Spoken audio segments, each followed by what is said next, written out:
Hey, Soften here. Today I saw The End and now I want to talk about it. The End is a science fiction musical drama about a group of people living in a salt mine in hopes of escaping an environmental disaster. After 20 years of living in isolation, a stranger appears, causing them to panic. Unsure of what to do, the group goes back and forth on whether or not to allow the strange girl to stay. Rasmus Heisterberg and Joshua Oppenheimer wrote the story, and Joshua Oppenheimer directed the film. It stars Tilda Swinton, George McKay, Moses Ingram, and Michael Shannon. Okay, I know that Opener made this sound like the most confusing movie in the world, but it's actually pretty simple. It's about a ragtag group of people calling themselves a family trying to deal with the consequences of taking in a stranger. Her staying there and telling them about herself causes them to think about themselves and how they survived. There's lots of discussions around regret, grief, and survivor's guilt, and a bit of conflict between the family and the stranger. After a while, a rift forms between the survivors and dark secrets end up being revealed. Sounds a bit more interesting now, doesn't it? On to the review.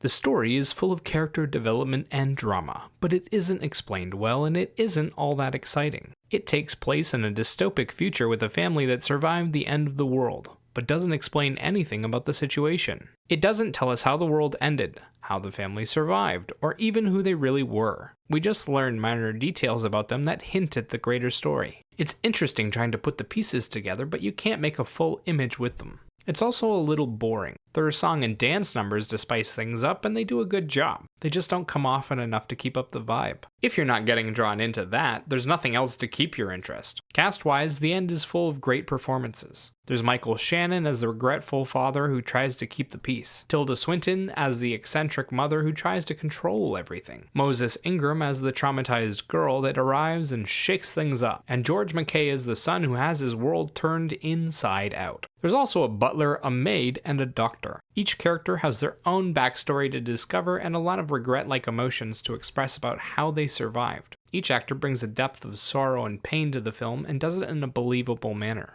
Each of them sings their own songs, too. They get up and perform dance numbers to go along with them and do it in a classic musical style. For standouts, there's George McKay and Moses Ingram. The two of them undergo the most change in the film. The son goes from being a bright, prim, and proper boy that heavily relies on his family to being a more independent, cynical person. He loses naivety and grows to accept the truth while hating it. Moses Ingram plays a survivor willing to accept anything to continue. In brief moments of respite, she finds herself thinking about those she's lost and becomes inconsolable. Over time, she learns to brave the world and put on a false image. Together, they make a moving image of humanity trying to move past their burdens. Visually, the film takes place in a salt mine and an expensive-looking house. The house is located in the mine, underground. There's lots of cool shots of the characters running around the mine, playing in piles of sand, and jumping off of little ledges. The house is your basic rich person's abode. It's got paintings, sculptures, expensive-looking furniture, and a lot of material possessions. It's also massive. The characters run around the house and the mine, singing and dancing and getting into little conflicts. For standout moments, you have the song and dance numbers which make incredible use of the space. There's just something special about watching somebody enjoy themselves and let loose in a more mundane environment.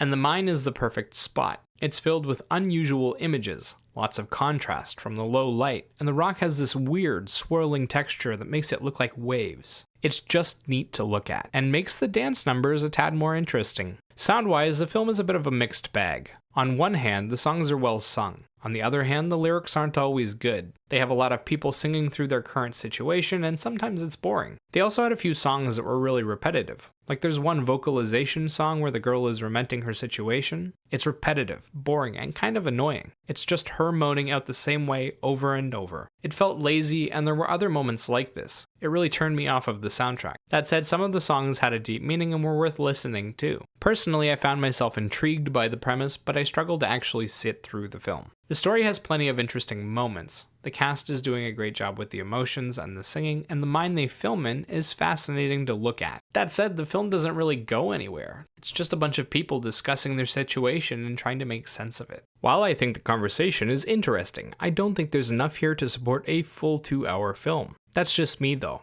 As for a rating, I'd give this film a 5 out of 10. Remember, these are just my thoughts on the film. Let me know what you think in the comments below. Bye-bye!